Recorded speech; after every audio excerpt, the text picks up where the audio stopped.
du Sud.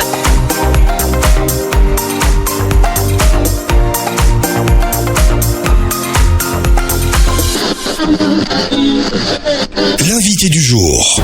Le rendez-vous de Radio Call Direct. Donc Christian Tohirumo, président de l'Office de tourisme de la communauté de communes de la Ténarèze. Je suis ici en tant qu'élu de la Ténarèze et donc la Ténarèze fait partie des 4 communautés de communes qui sont adhérentes au pays d'Armagnac et donc on a travaillé en concert avec les autres communautés de communes à tracer le GR2PI sur nos territoires respectifs. Voilà, il passe donc à Condon, la longueur c'est plus de 300 km. Il part d'où de Condon?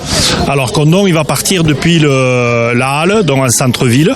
Donc donc il partira en plein centre-ville de Condon, donc à partir de la gare routière, donc ce qui permettra aux randonneurs de pouvoir le trouver facilement. C'est important justement d'avoir un GR comme ça qui est assez long et qui traverse plusieurs villes. Alors oui, c'est intéressant parce que les randonneurs peuvent prévoir de s'organiser sur plusieurs jours et c'est surtout un renforcement déjà de l'attractivité de la rando sur le territoire, puisque déjà sur la Ténarèze, on a 350 km de PR labellisés. Donc on a une partie du chemin de Saint-Jacques de Compostelle classée à l'UNESCO qui traverse le territoire. Donc maintenant le GR2PI qui vient renforcer l'offre, plus la route d'Artagnan aussi qui passe sur notre territoire.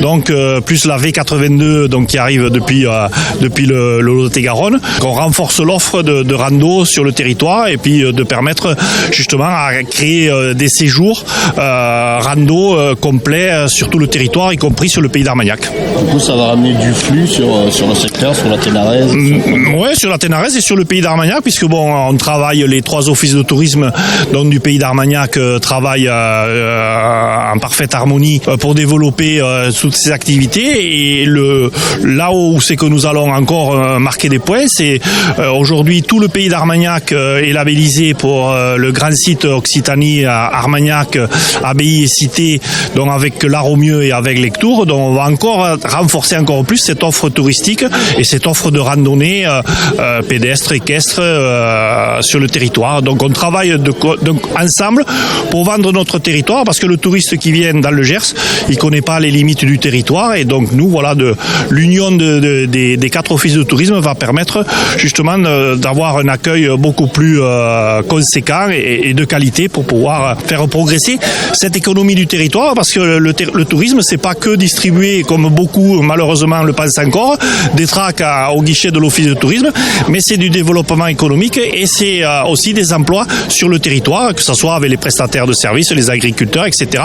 Donc c'est quand même important, c'est quand même presque 9% du PIB du département du Gers, donc c'est pas neutre. Du coup, ça a mis 10 ans pour prendre, c'est ça vous avez trouvé ça un peu long ou pas? Alors oui, ça peut paraître long, mais bon, il faut, comme il a été dit, gérer les conventions qui peuvent passer chez les propriétaires riverains, qui des fois, on se demande qu'est-ce qu'on va faire chez eux, comment ça va se passer, qui ont peut-être quelques interrogations. Alors après, il faut savoir que le temps politique et le temps du particulier, c'est pas du tout le même, parce que il faut quand même que le chemin soit labellisé, soit agréé, qu'on mette les panneaux directionnels, qui soient entretenus.